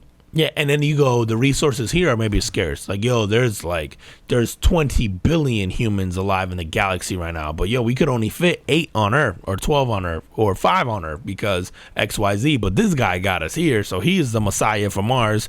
And then, you know, then there's a Messiah for Uranus. And then, you know, whatever other galaxy we've explored since then. You figure a few thousand years from now, yo, play back this podcast, yo. We called it. Dude, not for nothing. And I'm gonna end it on this. And this is for my space geeks. I saw this shit today where it was like, and don't get me, I'm gonna get wrong on the numbers, but it was something like 1,300 Earths fit inside of Jupiter. What? But listen to this. 330,000 Earths fit in the sun. Is that crazy, bro? And China has that shit in a warehouse. We in trouble. They're the reasons why we're going to live on Mars. That's a callback to last episode. People listen to that. Dude, Holy this week, shit, man. I don't know what to get into first, man. Fuck 'em, bro. I kind of want to go. So much. Dude, we got the NFL games from last week. Before we get into that, how are we doing on time? Dude, we're hour 15 in. Yeah? Yeah, man. Oh, You fuck, called it, bro. man. God damn You want to it. do a quick NFL? Let's do it. Let's do a quick NFL, man. What'd you think? Yo, so Bengals Titans. I know you hurting over that, man. Devastated, bro. But dude, a couple of things that happened on that one, man. The kicker from Florida, right? Yep. University of Florida, Evan McPherson makes the last kick. And then the other thing that I was looking at during that game was obviously the Titans didn't do what they were supposed to do, but Joe Burrow and that offense and the defense did what they were supposed to do. And that dude was like, I'm tired of being called like the underdog, like we belong here. I hate that he did it to the Titans, obviously. Clearly. But, we've talked to here. I can't pretend like I don't like Joe Burrow. I really like this kid, man. And I hate that he had to do it to the Titans because this kid got sacked 9 times and somehow still threw for 350 yards and managed to win. And we can get into why I think. I mean, the Titans' offense is just trash. Like, the defense tied the NFL record for sacks in the playoff game, and then the offense just let them down. But Joe Burrow, man, like, kid's the real deal. He's super cocky, but it's interesting. Somebody was saying this earlier. He's super cocky, but he's also humble. Yeah, that's what it is. At the same time. Joy Taylor had it like a perfect description of it. She said, he's super cocky, but he's relatable. Like, you all feel like that guy. Yep. Like, where you go, nah, bro, come check this out. Like, watch what I'm about to do. But in a fun way. Like, you don't feel like, oh, fuck this guy. You know what I mean? Like, he has this like sort of very cocky, very humble, very relatable way of being, and he's just fun to watch, man. Like, it's just hard, like, not to root for the guy as long as he's not playing against your team. Like, I wanted them to murder him on Saturday, but, like, and it's hard for me to even root for anybody moving forward. But if the Bengals pull this off and get to a Super Bowl, you go, all right, well, fuck it. I guess, is there solace in your team losing to the team that ultimately wins it? Like, yeah, I guess I would feel better. Yeah, I guess so, man. So to me, and before we get to the other games, like one of the games was the Niners and the Packers, which right away I gotta say, fuck the Packers. Right? You're a Bears fan here. And that is from a bitter place as a Bears fan. Like, you know what I thought about this weekend, bro? So the Packers lost to the Niners. Congrats to the Niners. Niners got Robbie Gold, who's their kicker, and he made the winning kick. And after the winning kick, he was like, "Fuck the Packers." I love that, man. Dude, it was so awesome, man, to see him say that, because you go like, "Fuck the Packers." That blue and orange from Chicago Bears just runs so deep, and so. But I thought about I don't want to see the Bengals and the Niners at this stage. No, you want to see Bengals Rams or KC Rams? I want to see KC Rams. Bro. KC Rams. I mean, KC Rams would be fun. I still think Bengals Rams would be fun too. Yeah. But I think no matter what team comes out of the AFC, you're sort of fine. Yeah, I obviously think KC and the Rams would be fun as hell because it's going to be a shootout. It's going to be like the KC Buffalo game. Yeah. Which was phenomenal. Dude, that was one of the best. One of the best games I've ever seen. Yeah, for playoff game. It's funny, man. I feel like we've been spoiled the last 2-3 weeks. That Raiders-Chargers last game of the season that was basically a playoff game. Yeah, I left that going. That could possibly be, because of the stakes, the best game I've ever sort of watched. Because of the stakes and then the improbability of the whole tie thing. Like, just one of the best games I've ever seen. There's also, I think it was KC. Was it KC and the Rams that did that game in Mexico a couple years back on Monday Night Football that was just like this ridiculous shootout? Oh, I don't remember, man. That's funny you say that, man, because I was going, when I watched the Bills and KC, and they scored. So for those of you who don't know football, which is fun, they scored 25 points in the last 2 minutes. Crazy. which is it's an insane amount of points. And so as a fan and as a fan of football, luckily I wasn't rooting for either one, but to watch that shit come to fruition the way it did, and to go into overtime, and it was like every time the other team scored, you go like, okay, it's over now. And it just wasn't. No, man. And then the kid from UCF, man, your alma mater, Gabriel Davis for the Bills, just had himself a day, which people thought was going to be Stephon Diggs. And then that kid, Gabriel Davis, 4 touchdowns, 200-something yards, for the Bills. It was so good. So good. Man, and so good. It made you feel, honestly, I think it's going to be, for sure, I'll leave the Titans out of this because obviously I'm biased, but I think it's going to be Bengals, Bills, KC for a long time, that AFC battling it out. Yeah. For those. It's hard to imagine that the Bills get worse. KC gets worse. Now, obviously, I think the only thing that changes that are contracts. People are gonna get paid at some point in time, and so the teams change because you can't afford to keep everybody, so people leave. But I still feel like KC has one of those teams that you're gonna have just enough talent. Obviously, you're not always gonna have Tyreek Hill, and you're not always gonna have Travis Kelce. Yep. But I find it hard to believe that some of those guys would leave. If you at least made them reasonable offers. I think that's one of those teams where you go, I have the potential here to win multiple Super Bowls and be part of something special. Do you take pay cuts to do that? I think some people are willing to do that. Not all, but I think there's going to be some people who are willing to do that. But there's been several quarterbacks. I mean, Tom Brady being one of them, right? Yeah. That has restructured his contract so that they could pay other players. Yeah. Tom Brady was never the highest paid quarterback in the NFL in his entire career. Really? I think the stat was he was never the highest paid. I don't even think, is he in the top 10 now? I don't think he's top 10 now. I think we went over this last week. He wasn't in the top 10. I don't remember if he was in it or not. Because he structured his deal so that they could pay, a lot of those defensive guys and a lot of his weapons and a lot, and I'm not saying everybody should do that because, listen, I'm all for when you make a living, dude, doing something as difficult as football, where you the risk of traumatic brain injury or any other type of catastrophic injury that ends sort of your career or shortens your life. I'm in the party of get as much as you can now, man. Yep. But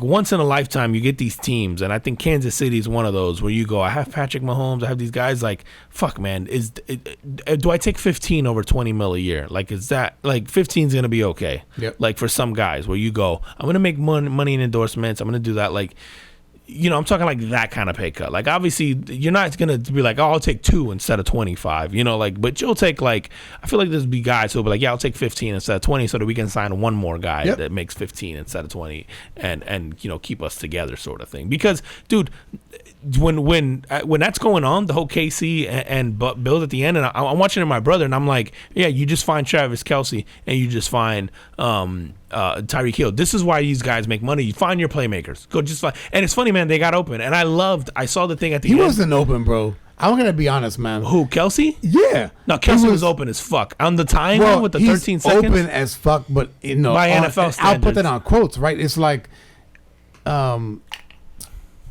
who's the QB for KC? Mahomes. Mahomes was he was on a linebacker was on him. I'm giving him the chance. I'm giving him the rock. And so you just throw it up and you hope that the guy comes down with it. I looking back at it, to me, he wasn't open. But in that scenario. Are you talking about the game-winning one? Yes. Oh, yeah, no. He was being covered. That's pretty good defense. He just did a great throw, great catch. Yep. The one that tied it with the 13 seconds where he catches it up the middle, I loved it because in the press conference they talked about it, and he goes, I told Patrick, forget about what the route is. I'm going wherever's open. So he knew that, I guess the look was they're gonna be in this type of zone. The route might have been 10 yards slant left, and then he goes, fuck that. I'm going to wherever they're not. So he's just look for me. And so that's what he did do. So if you look at that play, he's the whole left, he's being covered, and then there's a safety over the top. Right. And he just goes right, and he just gets this window where he's like, no, these guys are shading this way. So I'm just going to turn this way. So Patrick Holmes was following the whole way then. And it's hilarious because I when I looked at the replay, I remember watching it live going, oh, wow, Patrick waited for him to break to throw the ball. Normally the ball's out of your hand. And they're looking at it for the break, before the break. He's out of his break, and then Patrick throws. And then when they had that press conference at the end, I go, that's why. Because Patrick's going, are you going left or are you going right? And when he goes right, he's like, fuck it, there it is. And he was, he's right. And it's hilarious because when they played the audio back from the play, you hear Patrick yelling at him because I guess Kelsey tells him in the huddle, yo, I'm not doing that shit, bro. I'm going to wherever's open. And then I guess Patrick sees the coverage and recognizes, like, fuck, your route is into their coverage. And he yells at him, do it. Do it. And then he snaps the ball. So it's so cool. So dope, like, you get that context after the fact. But what an all-time great game, man. Bro. Like, that one. Dude, it made me think about, I don't know about you, man. Like, after I watched that game, because my wife was in the bedroom and one of my sons was outside with me. And as this shit was transpiring, I'm going to my son like, yo, like, this is what's happening, and this shit doesn't happen. And then when he had 13 seconds left and they hit the 2 plays and they kicked the field goal, and I'm telling him, I'm explaining to him what's going on, and I'm yelling out loud, and my wife's telling me to shut up. But I was like, after it's all done, overtime win for the Chiefs, I'm going, that was one of the greatest games that I've ever seen. And it brought me back to when, like, the Heat played the Spurs. Oh, game 6. Oh, the Ray Allen game. The Ray Allen game. When you go, they lost the game. They lost the series. Right. The championship was over. Championship was over. And they make these moves, and Ray Allen ends up in the corner with, like, almost going out of bounds, and it makes this freaking 3-pointer that ties the game. They're going to win it. But it was one of those, man, in my house where I'm just like, oh my God, like, am I witnessing this? It's so, it's funny, man. Whenever I think of that play, for some reason, I think of Ray Allen. I go, there's a sense of urgency because he shoots it fast as fuck. Yep. But he shoots it fast under control. Right. Like, I don't know if that makes sense. Like, hey, that sense of urgency, man. His mechanics are perfect. His things. It's not like a desperation, I gotta throw this up to score. Right. Like, what's always impressed me about that shot is like, this dude squared up. He shot it fast as shit, but he squared up and like did the mechanics, went through the whole motion. It wasn't like a lucky, let me just throw this towards the basket. It was like, like an assassin, bro. Yes. Like, I'm knocking this shit down because he just steps into that shot. And every time I watch that replay, I'm like, that shit is gut wrenching. If you're a Spurs fan or if you're the Spurs, you're watching. Like, we had a friend here, we were talking about this, where he's just like, he traveled, whatever. It's just like, yeah, man, only Spurs fans think that. Like, it's just such a gutting, like, when he does that, and it's funny, the minute he lets the shot go, you're like, that's fucking going in. Like, you're just like, dude, what year was that? Oh, approximately. Fuck, man. Was it like 07, 08, 09? What is no, you think it's that long ago? I was gonna say like 12, 13. Okay, even if it's that, I don't remember. Yeah, I don't remember. I just remember that in my living room, the lights were off. The wife was in the bedroom. The kids are sleeping. And I'm trying not to scream. Oh, I'm going to say 11 or 12, and I think I screamed. It's 2011, 2012. I definitely yelled at the TV. And that was the commotion yesterday or Sunday in my house as I was with my son. And I'm just like, yo, like, you don't understand what you're seeing right here. Like, this shit doesn't happen. Yeah, right. Like, if your sons aren't watching that many games and they see that, that's normal to them, right? Like, you're like, you don't understand how improbable this is. Like, dude. They watch because they see so much social media. They see all of the great moments. It's constant on their feeds, right?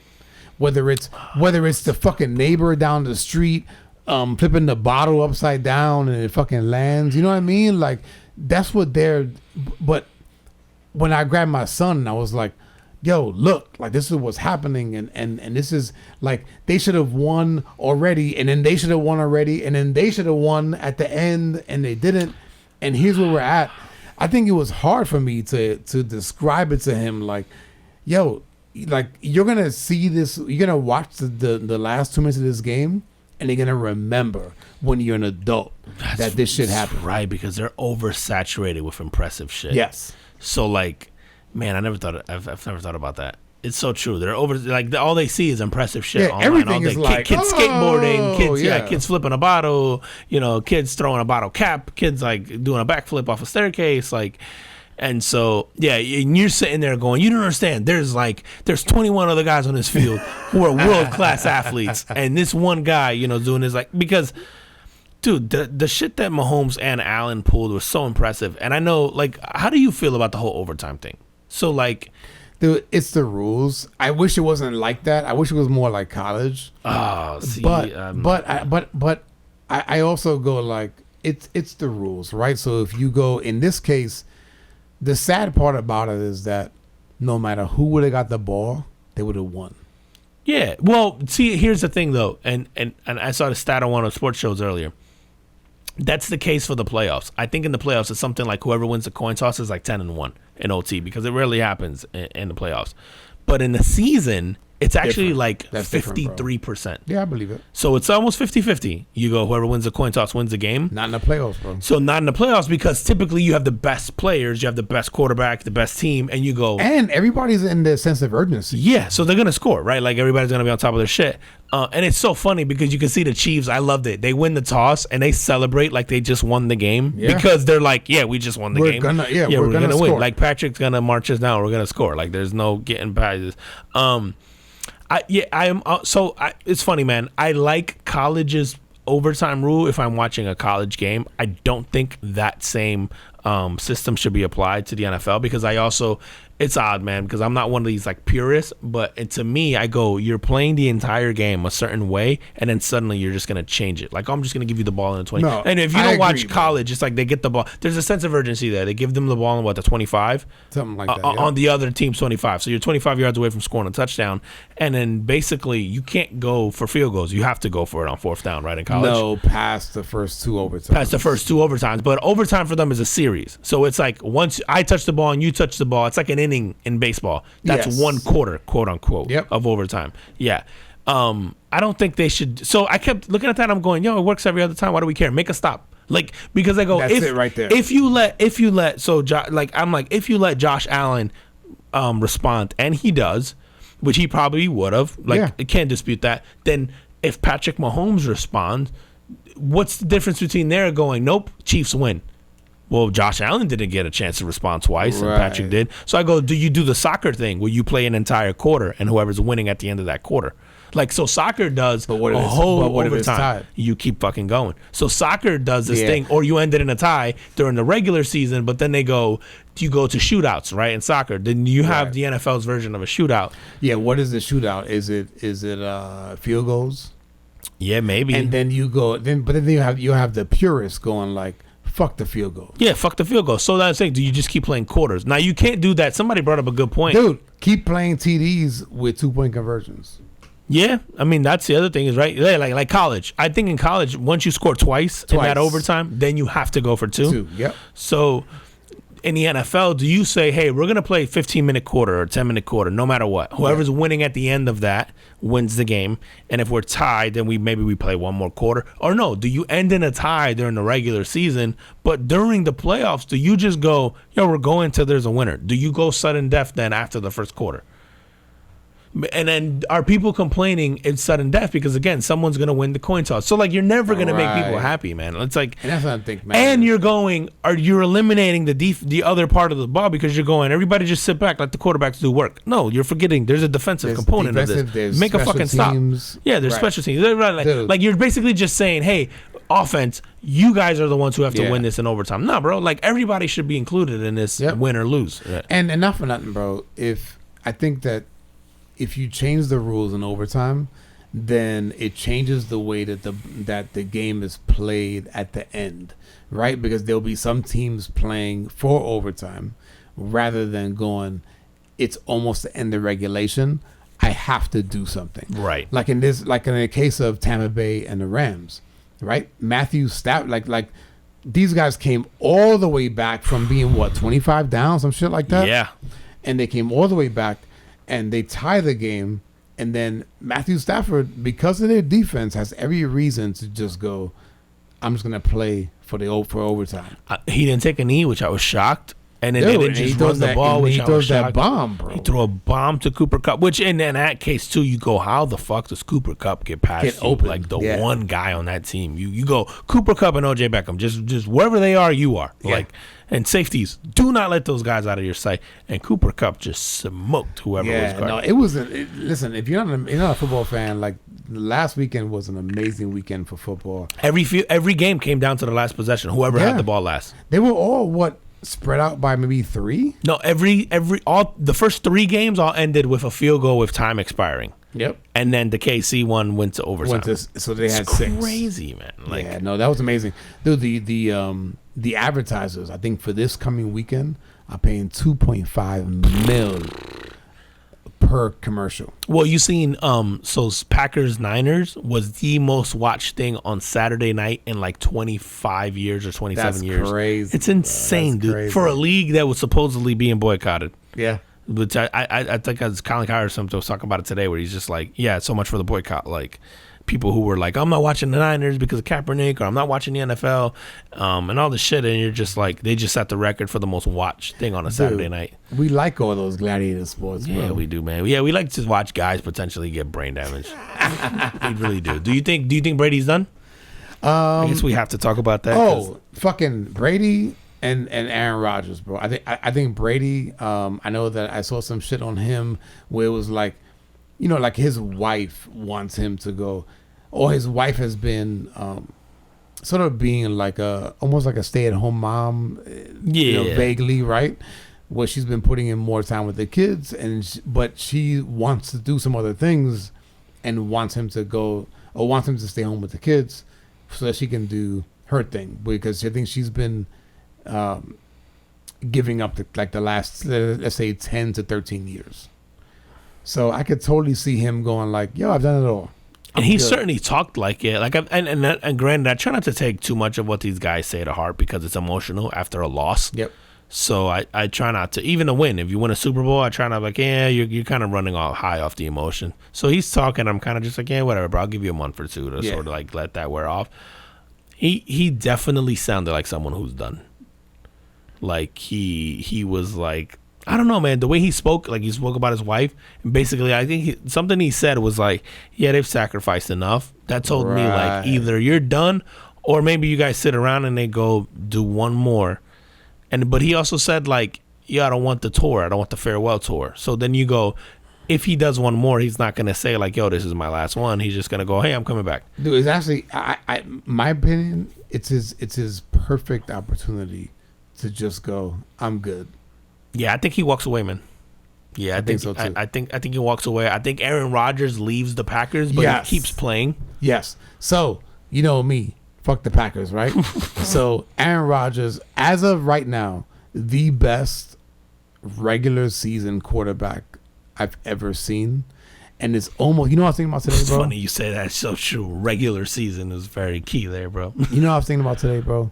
Because I'm a Bears fan, and so like whenever they hire like new Bears coaches or new Green Bay coaches, the first thing that they'd say is like, oh, we're going to beat the Packers or we're going to beat the Bears, right?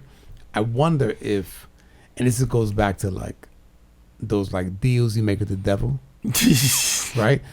Was there a deal made with the devil where you go, you're gonna be great in that division and you're gonna beat the Bears every year, but you're not gonna get win Super Bowls out of it? Yeah, you're not gonna win Super Bowls because you know what? Even this year, right, when he played against Chicago in Chicago and they won, dude, and they've been owning us for the last almost 30 years, right?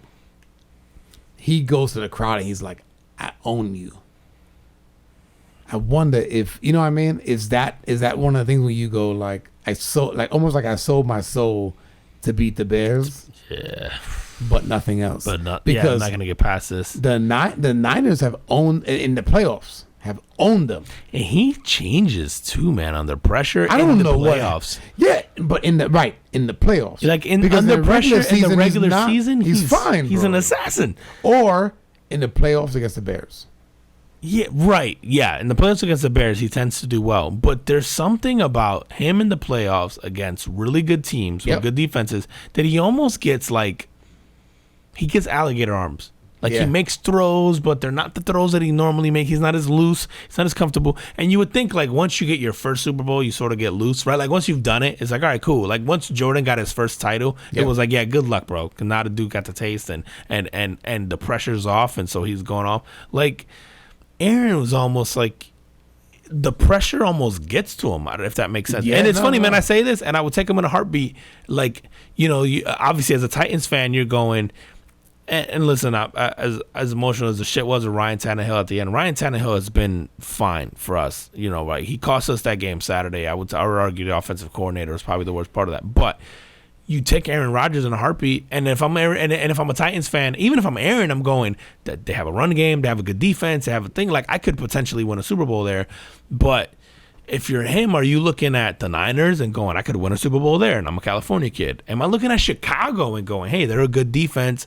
I could go to the arch rival. I could stick it to the Packers twice a year. Yep. And then, they have Justin Fields, but you go, hey, Justin, sit behind Aaron for 2 years. Like, we need 2 years with this guy. Or you use him as trade bait. Or you use him as trade bait where you're just like, fuck it. Do you sell out the farm, right? And I would, where you go, I might get 2 or 3 years of Aaron Rodgers. Fuck yeah, right? And then, I heard something about the Steelers potentially being interested. Dude, not for nothing, man. And as much shit as I give Russell Wilson, there was talk of like, what would you give up if you're Tennessee or if you're the Steelers or if you're the Bears or San Fran for Russell Wilson? And I'm like, there's not a lot you wouldn't.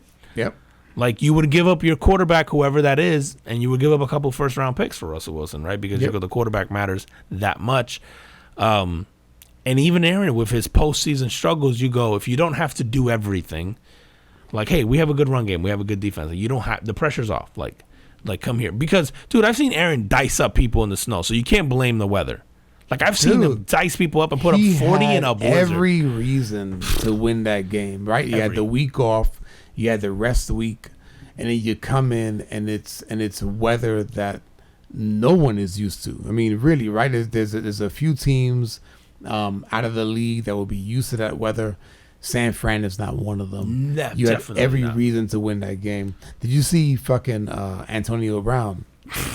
Right? He wants to play with the Ravens. The Ravens. Worst idea ever. With Lamar Jackson. Worst idea ever. Dude, I'm really wondering if the guy gets hired.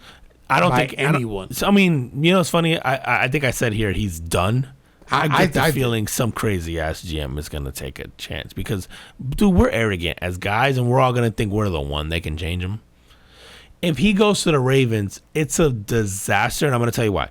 Lamar Jackson runs first, which means his pass attempts go to that tight end, and they go to Marquise Brown, right? Antonio Brown's cousin, actually, right? Hollywood Brown. Is that right? Yeah, who's their number one receiver there, but the number one receiver in terms of catches is the tight end. So Lamar Jackson barely throws as it is.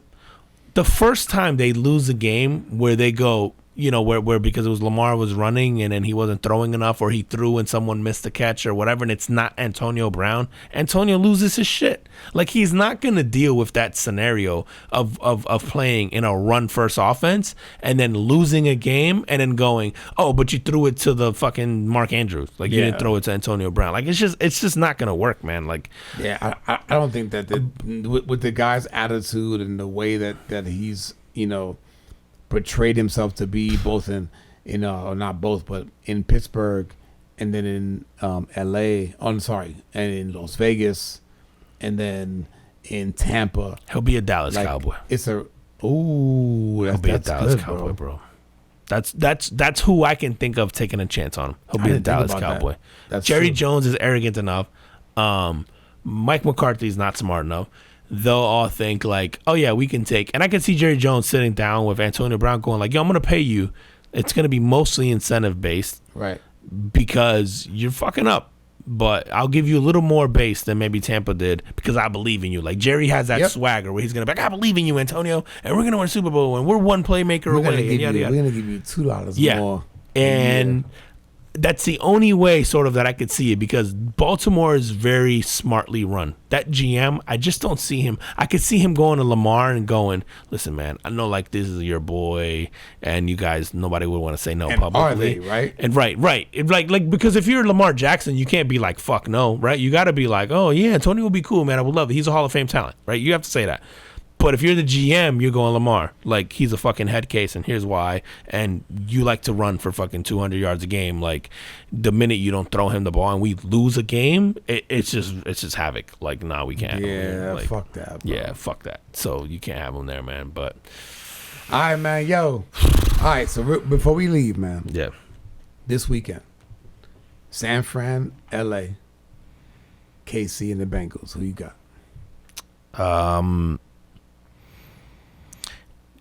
The hardest game for me to pick is that Rams San Fran one. It's so hard because, but it's in SoFi. It is, and but the crowd is gonna be probably half and half. Yeah, it is because it's in California, and you figure the bigger fan base right now is probably the Rams, or not the Rams, sorry, San Francisco, because the Rams are sort of new, they're a new city, right. Yeah, and in the history, so it's probably going to be more Niners fans. It's funny, man. I thought the Niners were the only team that would compete with the Pack, and I don't know if I talked about it last week on here, but like it was the only team that I felt like would threaten Green Bay in Green Bay. Oh yes, in Green Bay, because I didn't think the Rams, the whole styles make fights. That's how I felt about the whole Niners Packers matchup. So who you got? I think Rams, man. I think we get a Rams KC Super Bowl. Rams KC. Yeah. That's what I'm going for. Yeah. Man. That's what I want to see. I do not want to see Niners and Bengals. Here's the thing, too, is that the Bengals offensive line, which we might have talked about it here, and I kept telling everybody, like, oh, yeah, this is going to be a blowout for the Titans. The offensive line is trash, right? And if you give up the sacks. What do they have, 9 sacks, dude. Come on. And that doesn't include the hurries and the knockdowns and everything else that he threw under pressure, and they still won. You're not going to do that against Patrick Mahomes. Like, Patrick Mahomes is going to put up 30 no matter what. It's going to put up 35, whatever. So... if you're the Bengals, you won scoring 19. You're not getting away with scoring 19 against. Yep. And I get the KC's defense isn't good, but you also have to keep up with Patrick Mahomes. Yep. I just don't see that happening in Arrowhead. Yeah. Chiefs, Rams. Yep. That's the carbon footprint Super Bowl. Yep. Tell them where they can find it. Chiefs, Rams, man. And if you are not following us, you can follow us on Facebook, on Instagram, on TikTok at the Carbon Footprint Podcast. By the way, on Facebook, you can actually listen to the podcast now. So if you go to our Facebook page, there's a little tab called Podcast, and you can actually listen to it directly through Facebook. So if you just want to keep scrolling or doing your jam, or for whatever reason you don't have Spotify or TuneIn or Apple or Stitcher or Google Podcasts or TuneIn or Geo7 or Pocket Cast or Podchaser or any of the other ones, Ghana, like you can listen to us on there, Amazon Music. But yeah, so we're on Facebook now. That's the latest one. And we got a Twitter coming soon. Twitter's definitely coming soon. But yeah, if you're not following us, hit us up on there, man. Awesome. And as always, we appreciate you guys, and we will see you next week. See you next week. Peace. Peace.